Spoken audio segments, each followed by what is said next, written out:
কথায় বলে সকাল দেখেই বোঝা যায় কেমন যাবে দিনটা।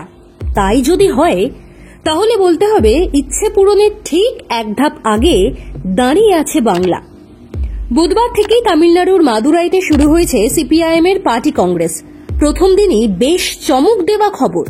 এমনিতেই তাকে ঘিরে ক্রমশ বড় হচ্ছে স্বপ্নের আকাশ। বাংলায় 5 বছর ধরে চলতে থাকা শূন্যতার আক্ষেপ এবার কাটিয়ে দেবেন তিনি। এই বিশ্বাস জন্ম নিচ্ছে বাম কর্মীদের মনে। তার ঠিক আগেই সর্বভারতীয় স্তরেও স্বীকৃতি পেয়ে গেল তার আগ্রাসী আন্দোলন। তিনি আর কেউ নন, মীনাক্ষী মুখার্জি। মাদুরাইতে যে 24তম পার্টি কংগ্রেস শুরু হয়েছে তার সভাপতি মণ্ডলীতে জায়গা পেয়েছেন মীনাক্ষী। অনেকেই বলতে শুরু করেছেন এ আসলে বড় মঞ্চে প্রবেশের রাস্তা। কেন্দ্রীয় কমিটিতেও জায়গা পেতে চলেছেন কুলটির মেয়ে। আরজিকর থেকে উত্তরকন্যা অভিযান মীনাক্ষীর নেতৃত্ব দেওয়ার ক্ষমতা, আন্দোলনের মুখ হিসেবে তার ব্যাপ্তি ও সাফল্য নিয়ে কোনো দ্বিধা নেই কারো মনে। সর্বভারতীয় স্তরের নেতারাও মীনাক্ষীকে গ্রহণ করে নিয়েছেন সাদরে। তাই প্রথম দিনই তাঁকে নিয়ে চমক দিল সিপিআইএম এর জাতীয় নেতারা। মাদুরাইয়ে পার্টি কংগ্রেস পরিচালনার ভার সভাপতি মণ্ডলীর উপর। তার গুরুত্বপূর্ণ সদস্য করা হয়েছে মীনাক্ষীকে, যার পর অনেকেই নিশ্চিত কেন্দ্রীয় কমিটিতে অভিষেক হতে চলেছে যুব নেত্রীর।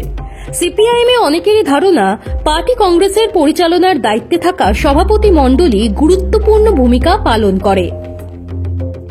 এই কমিটিতে তারাই জায়গা পান যারা কেন্দ্রীয় কমিটির সদস্য। কেন্দ্রীয় কমিটির বাইরে থেকে কাউকে সভাপতি মণ্ডলীতে নেওয়া মানে অন্যদের কাছে বার্তা দেওয়া তিনি আসতে চলেছেন কেন্দ্রীয় কমিটিতে। ফলে মীনাক্ষী যে সর্বভারতীয় নেতৃত্বের জায়গায় পা রাখতে চলেছেন তা নিয়ে খুব একটা ধন্দ নেই কারোরই।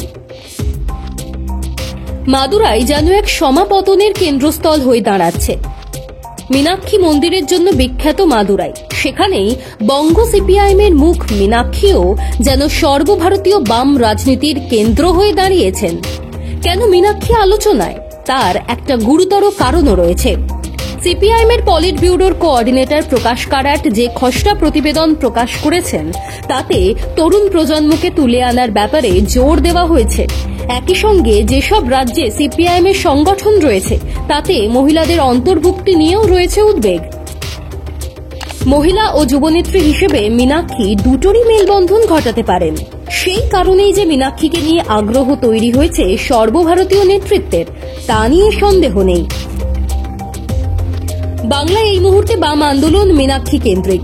সিপিআইএম এর রাজ্য সম্পাদক মোহাম্মদ সেলিমও যে কোনো আন্দোলনে এগিয়ে দিচ্ছেন মীনাক্ষীকেই। এই রাজ্যে তার জনপ্রিয়তা বাড়ছে হু হু করে। আবাল বৃদ্ধ বনিতা যেন মীনাক্ষীর জন্য লাল ঝান্ডাকে আবারও বরণ করে নিচ্ছেন। সময়ের এই দাবি মেনেই মীনাক্ষী মুখার্জিকে কেন্দ্রীয় কমিটিতেও নেওয়া হোক, বাংলাও তো চাইছে।